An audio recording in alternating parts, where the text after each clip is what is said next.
No mundo dos criminosos notórios, existem alguns tão aterrorizantes que nem as câmeras ousam mostrar seus rostos. Esses são os homens mantidos nas sombras, com histórias tão sombrias que quase nunca chegam ao público. Mas agora, pela primeira vez, você vai cruzar os muros da prisão para descobrir a verdade sombria por trás desses homens que o mundo preferiu esquecer. De implacáveis a infames, esses criminosos carregam segredos que foram mantidos a 7 chaves, até agora.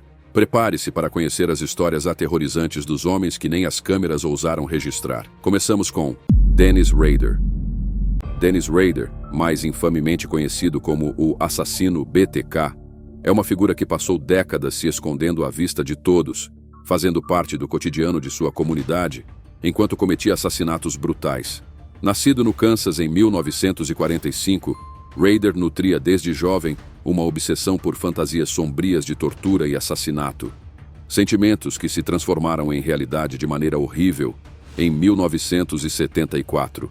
Foi naquele ano que ele cometeu seus primeiros assassinatos, executando a família Otero, Joseph Otto, de 38 anos, Julie Otero, de 33 anos, e seus 2 filhos, Joseph Jr., de 11 anos, e Josephine, de 9. A brutalidade do ataque foi indescritível. Ele amarrou, torturou e matou toda a família sem piedade. Esse massacre horrível marcou apenas o começo de um reinado de terror, com mais vítimas ao longo dos anos, incluindo Catherine Bright, de 21 anos, em abril de 1974. Rader novamente utilizou seus métodos cruéis, amarrando a jovem antes de estrangulá-la e deixá-la para morrer. Ele continuou sua jornada sangrenta, matando pessoas como Maureen Hedge e Vicky Vagerla, sempre mantendo sua identidade oculta. O aspecto mais perturbador de sua história, no entanto, é que durante todo esse tempo, Rader conseguiu manter uma fachada de normalidade impressionante. Era um membro respeitado da comunidade, servindo como presidente da Igreja Luterana de Cristo e como líder de escoteiros. Ele se escondeu sob uma capa de respeito, tornando ainda mais difícil suspeitar de sua verdadeira natureza. Enquanto o número de vítimas aumentava, a pressão sobre as autoridades crescia. Mas apesar da intensidade das investigações, Rader permaneceu fora de alcance. Seu desejo insaciável por atenção, no entanto, foi o que levou à sua captura. Em 2005, ele cometeu o erro de enviar um disquete para uma estação de televisão, no qual detalhava sua próxima vítima. A partir desse disquete, os investigadores conseguiram rastrear suas digitais, levando à sua prisão. Finalmente, o monstro por trás da fachada de homem comum foi identificado. A história de Dennis Rader é um dos exemplos mais chocantes de como um criminoso pode se esconder à vista de todos, mascarando sua verdadeira identidade, enquanto comete atrocidades indescritíveis. Seu caso não só evidenciou a profundidade da maldade humana, mas também como as aparências podem ser incrivelmente enganosas, com uma pessoa aparentemente respeitável se revelando como um predador impiedoso. Antes de prosseguirmos com o vídeo, há algo importante que precisa ser colocado em pauta. Recentemente, uma imagem comovente começou a circular pelas redes sociais e rapidamente ganhou destaque. A foto mostra um homem extremamente debilitado, em uma situação alarmante, que teria sido registrada dentro da penitenciária de Boksburg, na África do Sul. De acordo com o responsável por compartilhar essa imagem, o homem retratado seria um detento que estava participando de uma forma extrema de protesto, alegando ser inocente das acusações que o levaram à prisão. Para chamar atenção à sua causa, e principalmente para forçar uma reavaliação do seu caso, ele decidiu iniciar uma greve de fome voluntária. Por dias, ele se recusou a ingerir qualquer alimento e, segundo relatos, também mal conseguia dormir. Seu corpo já dava sinais claros de fragilidade e seu estado de saúde vinha se deteriorando rapidamente. O que torna essa história ainda mais impactante é o fato de que o próprio preso se recusava a ser fotografado. Ele não queria que sua imagem fosse usada de forma indevida ou distorcida. No entanto, a foto que circula hoje teria sido feita por ninguém menos que o diretor da penitenciária, o único autorizado a registrar aquele momento diante da gravidade da situação. A imagem, que mostra o detento em estado crítico, levanta questionamentos profundos sobre o sistema penal, os direitos humanos e os limites que um ser humano pode suportar em busca de justiça. Agora, a grande dúvida é: qual é a verdadeira história por trás dessa imagem?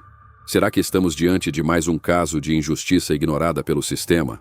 Ou será que há muito mais por trás do silêncio desse homem? Queremos saber o que você pensa sobre isso. Continuamos com Alvin Francis Karpis.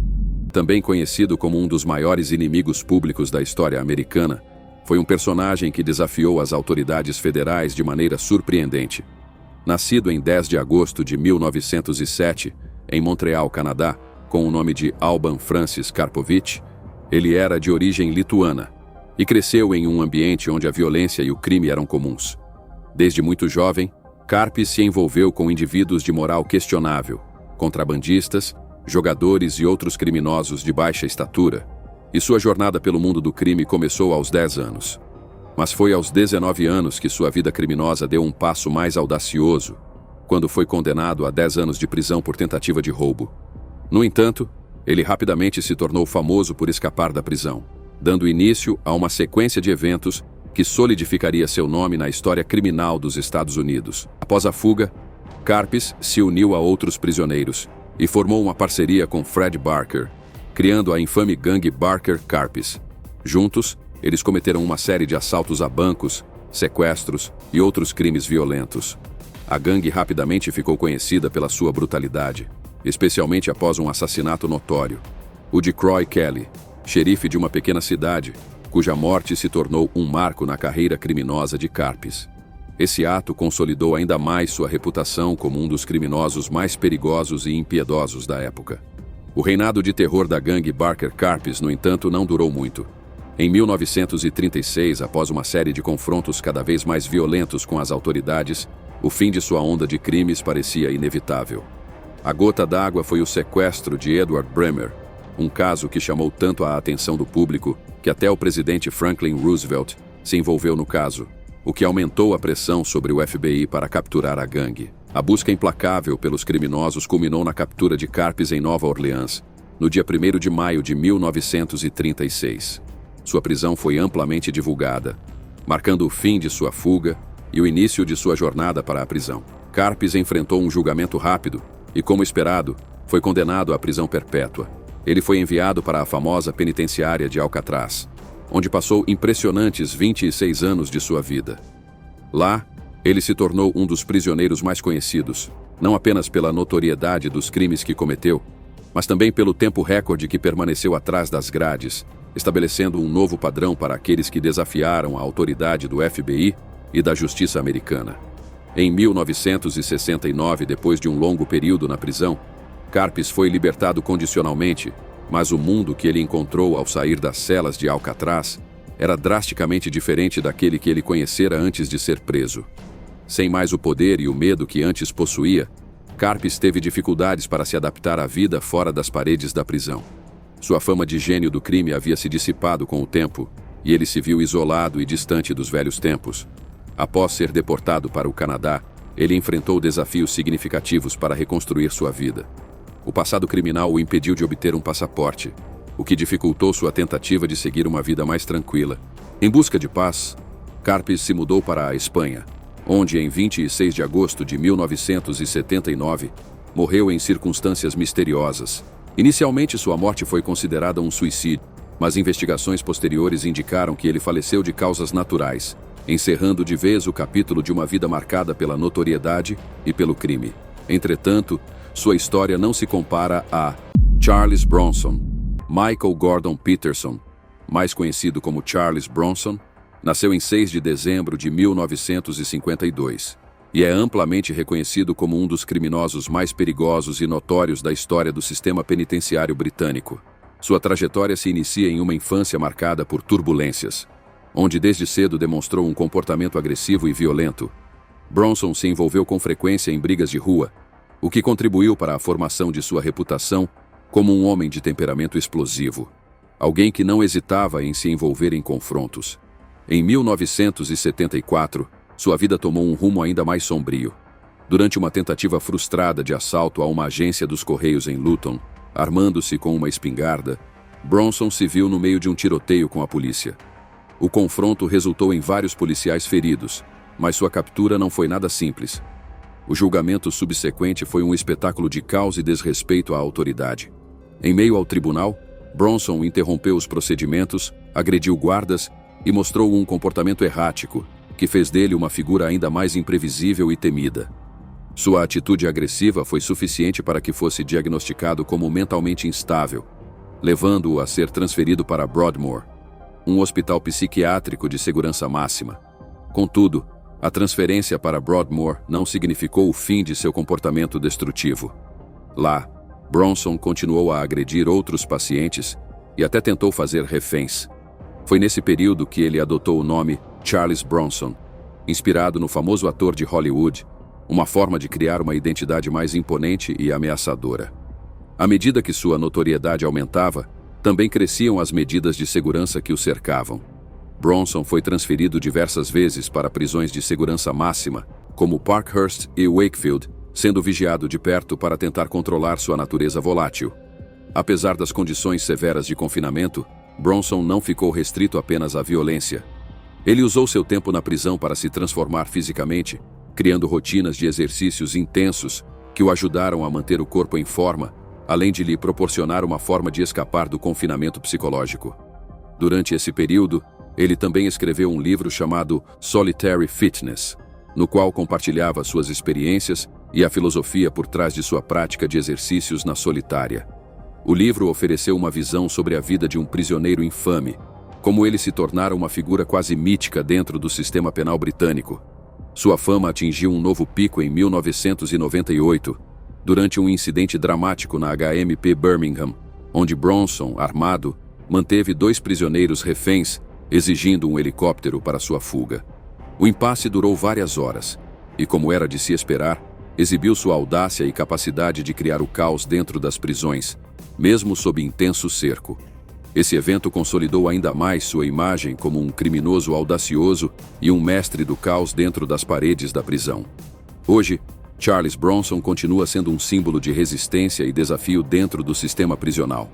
Sua história é um misto de fascínio e temor, refletindo a complexidade de um homem que, apesar de suas inúmeras falhas, deixou um legado de notoriedade em grande parte pela maneira como desafiou as instituições que tentaram controlá-lo. Até hoje ele é lembrado como um dos prisioneiros mais emblemáticos da Grã-Bretanha, um homem cuja vida é tanto objeto de curiosidade quanto de medo, fazendo com que sua trajetória permaneça um tema de debate e reflexão sobre os limites do sistema penal. Antes de continuar, gostaria de lembrar você de se inscrever no canal para receber mais vídeos interessantes como este. Continuamos com Ted Bundy, um dos assassinos em série mais infames da história dos Estados Unidos, condenado pelos brutais assassinatos de pelo menos 30 mulheres durante a década de 1970. Sua história é aterradora, marcada por uma combinação de inteligência, charme sedutor e uma sede insaciável por violência. Nascido em 24 de novembro de 1946 em Burlington, Vermont, Bundy cresceu em uma família problemática, com uma mãe solteira chamada Louise Bundy, que alegou que ele era fruto de um incesto com seu próprio pai. No entanto, Bundy sempre negou essa alegação, e muitos questionam a veracidade dessa afirmação. Mesmo assim, sua infância difícil moldou um jovem que aparentemente era carismático e bem ajustado, o que lhe permitiu esconder seus desejos mais obscuros por muito tempo. Os primeiros crimes de Bundy começaram no início dos anos 70, quando ele tinha cerca de 20 anos. Ele escolhia suas vítimas com um padrão que se tornaria sua assinatura: mulheres jovens e atraentes, muitas das quais se pareciam fisicamente com sua ex-namorada, Elizabeth Klopfer, com quem teve um relacionamento conturbado e intenso. O modus operandi de Bundy era assustadoramente eficaz e manipulativo. Ele frequentemente fingia estar ferido ou precisar de ajuda para atrair as vítimas para uma situação em que pudesse dominá-las. Uma vez que ele ganhava a confiança de suas vítimas, ele as sequestrava, as agredia e, em muitos casos, as matava de maneiras extremamente brutais. Seus ataques não eram apenas violentos, mas também sensuais, com Bundy frequentemente se envolvendo em mutilações pós-morte. A habilidade de Bundy em se misturar com a sociedade era um dos aspectos mais perigosos de sua personalidade. Ele era inteligente, charmoso e capaz de enganar tanto as vítimas quanto as autoridades por anos, o que lhe permitiu escapar da captura por um longo tempo. Sua aparência atraente e sua manipulação psicológica o ajudaram a criar uma fachada de inocência, convencendo até mesmo algumas pessoas de que ele era incapaz de cometer tais atrocidades. Bundy também teve a audácia de se representar no tribunal durante seu julgamento. Uma decisão que só aumentou o espetáculo que era sua presença pública. Mesmo com as evidências esmagadoras contra ele, Bundy conseguiu enganar muitos, estendendo o tempo de sua liberdade. Mas, finalmente, Em 1978, a onda de assassinatos de Bundy chegou ao fim, quando ele foi preso após uma simples parada de trânsito em um veículo.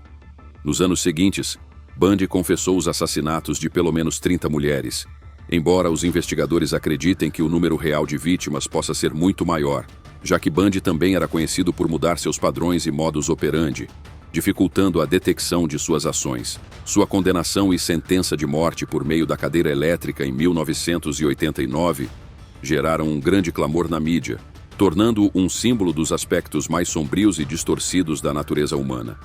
O caso Bundy levantou questões sobre como uma pessoa aparentemente normal, com boa aparência e inteligência, pode esconder um monstro por trás de um comportamento civilizado. O legado de Ted Bundy é um lembrete sombrio do quão facilmente a sociedade pode ser enganada por uma fachada de normalidade e de como a busca pela justiça pode ser uma jornada difícil e dolorosa quando lidamos com figuras tão manipuladoras e frias. Outro caso chocante foi o de Rodney Alcala. Conhecido como o assassino encantador, é um dos criminosos mais aterrorizantes da história dos Estados Unidos. Sua história é uma verdadeira prova de como as aparências podem enganar, com seu charme e inteligência disfarçando a maldade pura que ele escondia. Nascido em 23 de agosto de 1943, em San Antonio, Texas, como Rodrigo Jacques Alcala Bucor, Alcala teve uma infância marcada pela instabilidade familiar, especialmente após o abandono de seu pai. Ele e sua mãe se mudaram para Los Angeles em busca de uma vida melhor. Aos 17 anos, ele se alistou no Exército dos Estados Unidos, mas sua carreira militar foi interrompida por um colapso nervoso, sendo posteriormente diagnosticado com transtorno de personalidade antissocial. Esse diagnóstico foi o prenúncio de uma vida que seria definida pela manipulação, crueldade e violência.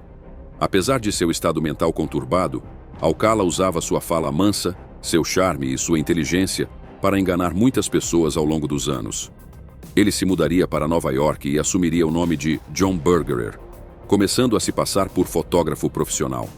Ele usava a fotografia como isca para atrair mulheres jovens e ingênuas, oferecendo-lhes oportunidades de modelagem que, na realidade, eram apenas armadilhas para satisfazer seus desejos mais sombrios. Entre suas primeiras vítimas conhecidas estavam Cornelia Creeley, de 23 anos, que foi brutalmente estuprada e estrangulada em junho de 1971, e Ellen Hoover, que desapareceu em julho de 1977, após concordar em se encontrar com Alcala para o que ela acreditava ser uma sessão de fotos. Seus restos mortais foram encontrados mais tarde, confirmando mais uma tragédia provocada por ele. Apesar da brutalidade de seus crimes, Alcala conseguiu escapar da captura por anos, continuando a cometer assassinatos sem ser identificado. O caso de Alcala tomou uma virada ainda mais surreal em 1978, quando ele apareceu no programa de TV The Dating Game, um famoso show de namoro. Durante o programa, ele parecia ser o tipo de pessoa carismática e encantadora, um contraste chocante com o predador que ele realmente era. Ele estava ativamente cometendo assassinatos na época, e sua aparência inofensiva no programa confundiu ainda mais aqueles ao seu redor. Foi apenas décadas depois que a extensão completa de sua brutalidade veio à tona. Em 2012, enquanto cumpria uma pena de 25 anos de prisão perpétua, Alcala finalmente confessou os assassinatos de Cornelia Creeley e Ellen Hoover, entre outros. No entanto, os investigadores acreditam que o número real de suas vítimas pode ser muito maior, possivelmente ultrapassando 100 mulheres. A história de Rodney Alcala é um lembrete assustador de como um sorriso encantador pode ser uma fachada para a maldade absoluta. Seu caso chocou o mundo, e sua capacidade de enganar e manipular deixou um rastro de medo e tragédia. O legado de Alcala é um símbolo da capacidade que certos indivíduos têm de esconder suas verdadeiras intenções e de como as aparências podem ser perigosamente enganosas. Ele permanece um dos criminosos mais aterrorizantes da história, um predador cujos crimes devastaram vidas e cujos sorrisos nunca mais serão vistos da mesma maneira. Entretanto, seu caso não se compara a Nico Allen Jenkins. O nome Nico Allen Jenkins provoca calafrios só de ser mencionado. Nascido em 16 de setembro de 1986, na cidade de Omaha, no estado de Nebraska, Jenkins se tornaria um dos protagonistas de uma das séries de crimes mais perturbadoras da história recente dos Estados Unidos. Desde muito jovem, Sua vida foi marcada por um ambiente profundamente violento e desestruturado. Inserido em um contexto familiar instável, com histórico de abuso e criminalidade, ele cresceu imerso em traumas que moldariam sua trajetória sombria. Ainda na juventude, Jenkins se envolveu com o crime e acabou sendo preso por roubo de veículo. A pena, que ultrapassou uma década atrás das grades, pouco contribuiu para sua reabilitação. Pelo contrário, mesmo durante o cumprimento da sentença, os sinais evidentes de transtornos mentais nunca foram tratados com a seriedade necessária. Jenkins saiu da prisão sem qualquer acompanhamento psicológico ou plano de reintegração, o que, infelizmente, teria consequências devastadoras. No dia 30 de julho de 2013, apenas 2 semanas após ser solto, ele protagonizou uma sequência de crimes que aterrorizaria toda a população de Omaha. A ausência de monitoramento adequado após sua liberação se mostrou um erro gravíssimo. Em pouco tempo, Jenkins deu início a uma série de assassinatos em um intervalo de apenas 11 dias, deixando a cidade mergulhada em pânico e revolta. Suas primeiras vítimas foram Juan Uribe Pena, de 26 anos, e Jorge C. Cajiga Ruiz, de 25, 2 homens que foram atraídos por ele até um local ermo com a falsa promessa de um encontro íntimo. O que parecia ser um momento de prazer se transformou em terror. Jenkins os executou friamente com tiros na cabeça e roubou seus pertences, abandonando os corpos em uma caminhonete. O crime chocou pela frieza e pela forma calculada com que foi cometido. Mas o terror não parou por aí. Menos de 24 horas depois, ele matou Curtis Bradford, um ex-companheiro de cela. O detalhe que mais chocou a polícia e a comunidade foi a ironia mórbida de que, um dia antes do crime, Jenkins havia tirado uma foto sorridente ao lado de Bradford, como se fossem velhos amigos. A brutalidade com que tirou a vida daquele que o considerava um aliado adicionava ainda mais complexidade ao perfil psicológico do assassino. No entanto, talvez o crime mais cruel de sua série violenta tenha sido contra Andrea Kruger, uma mãe de 33 anos que deixava 3 filhos pequenos. Jenkins a abordou enquanto ela dirigia e, sem qualquer piedade, atirou com uma espingarda calibre 12, deixando seu corpo caído à beira da estrada. A violência extrema e a escolha aleatória da vítima acentuaram o clima de horror na cidade. Câmeras de segurança registraram parte da movimentação de Jenkins, e essas imagens foram fundamentais para que as autoridades o localizassem e efetuassem sua prisão no dia 30 de agosto daquele mesmo ano. Durante o longo e tenso interrogatório que se seguiu, Jenkins ofereceu uma confissão que pareceu ainda mais inacreditável do que os próprios crimes. Ele alegou estar sob influência de uma entidade mitológica, um deus serpente chamado Apuzi. Essa afirmação surreal levantou questões sérias sobre sua sanidade mental, mas também revelou o quanto seu estado psicológico havia se deteriorado ao longo dos anos. O julgamento de Jenkins ganhou notoriedade nacional. Ao invés de contar com um advogado, ele optou por se defender sozinho, o que deu início a uma sequência de episódios caóticos. Em meio aos depoimentos das famílias destruídas pelas perdas, ele se comportava de maneira imprevisível, falava em línguas desconhecidas, gargalhava sem motivo e fazia afirmações desconexas, criando um espetáculo macabro dentro do tribunal. Ao final do processo, a sentença foi tão grave quanto os crimes que ele cometeu: pena de morte. No entanto, a conclusão do caso abriu espaço para uma discussão urgente e necessária sobre a forma como o sistema prisional americano trata indivíduos com transtornos mentais graves. Quantos outros casos como o de Jenkins poderiam ser evitados com atenção adequada à saúde mental? Nico Allen Jenkins, com sua história repleta de sinais ignorados, transformou-se em um dos rostos mais assustadores do crime no Iowa. Suas ações deixaram um rastro de destruição que reverbera até hoje nas famílias das vítimas e na memória coletiva de Omaha. Um lembrete cruel de que o descaso pode custar vidas. E agora o caso mais chocante desta lista: Jeffrey Dahmer. Infamemente conhecido como o Canibal de Milwaukee, é responsável por uma série de assassinatos e crimes horríveis que marcaram a história do crime nos Estados Unidos. Entre 1978 e 1991, Dahmer matou 17 homens e meninos, cometendo atos indescritíveis que continuam a assombrar a memória coletiva. Sua história é profundamente complexa e perturbadora, marcada por uma crescente necessidade de controle, manipulação e violência. Nascido em 21 de maio de 1960, em Milwaukee, Wisconsin, Dahmer parecia, à primeira vista, ter uma infância normal. No entanto, sinais precoces de seu comportamento perturbador estavam presentes desde a infância, quando ele demonstrou um interesse incomum por animais, frequentemente coletando e dissecando animais mortos. Esse comportamento bizarro, aliado ao casamento problemático de seus pais e ao eventual divórcio durante sua adolescência, contribuiu para um crescente senso de alienação e distanciamento emocional. Esses anos de formação forneceram o terreno fértil para os crimes monstruosos que ele cometeria mais tarde. O primeiro assassinato de Dahmer ocorreu em 1978, quando ele tinha apenas 18 anos. Sua vítima, Steven Hicks, foi atraída para a casa de Dahmer, onde ele a espancou com um haltere antes de estrangulá-lo. Esse ato brutal não foi um acidente, mas o início de uma longa série de assassinatos. O modus operandi de Dahmer envolvia atrair suas vítimas para seu apartamento, onde ele as drogava, praticava violência e as matava. O que tornava seus crimes ainda mais grotescos era a obsessão de Dahmer por desmembrar os corpos e, em alguns casos, envolver-se em necrofilia e canibalismo. Ele guardava partes dos corpos de suas vítimas como troféus, armazenando-os em sua casa ou até mesmo em sua geladeira. Dahmer desenvolveu uma técnica perturbadora de atrair homens vulneráveis, muitos dos quais eram marginalizados ou sem teto. Ele se aproveitava de suas vítimas, sabendo que elas seriam menos propensas a ser procuradas ou a ter seus desaparecimentos investigados rapidamente.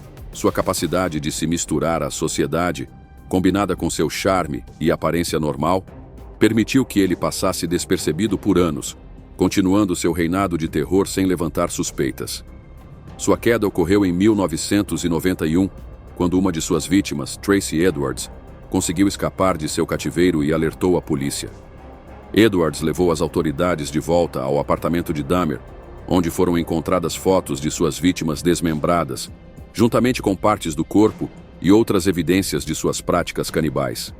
Dahmer foi preso e acusado de 17 assassinatos.